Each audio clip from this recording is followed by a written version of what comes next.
À moins d'un mois du référendum sur le Conseil unique d'Alsace, le Front National lançait hier sa campagne du non avec Marine Le Pen en personne, venue dire tout le mal qu'elle pensait de ce projet. Perte d'efficience, de lisibilité, surcoût, chiffré par le FN à 10% sur 5 ans, nouvelle féodalité au service de l'ambition de seigneurs locaux, mais surtout fin de l'Alsace française. Si Marine Le Pen s'implique dans ce sujet local et elle est l'un des rares chefs de parti à avoir fait le déplacement, c'est que le Conseil unique constitue un précédent, selon elle, marquant le début du détricotage de la France, de l'éloignement de la nation. Un véritable cauchemar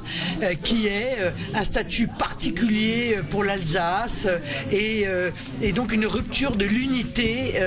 nationale, un éloignement de l'Alsace de la nation française, voulu, il faut bien le dire,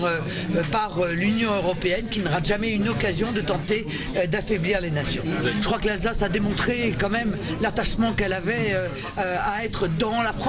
Alors moi je veux garder l'Alsace tout près serré contre mon cœur, tout près de nous, la France, et je ne veux pas qu'elle soit attirée par l'Allemagne. À ses côtés, les conseillers régionaux Martinet, Patrick Binder, le chef de file du FN en Alsace, avait initialement voté oui lors du congrès du 24 novembre dernier, avant de se ranger à l'avis du bureau national du FN. Moi j'avais toujours dit qu'on suivrait Philippe Richert sur le oui de la fusion et d'une réforme de collectivité, mais certainement pas sur un projet politique aussi compliqué, incohérent, incomplet et je dirais même aujourd'hui trompeur et mensonger à l'égard des Alsaciens. Si Marine Le Pen se dit confiante dans la conscience patriotique des Alsaciens, 69% des électeurs du Front National seraient favorables au projet de Conseil unique.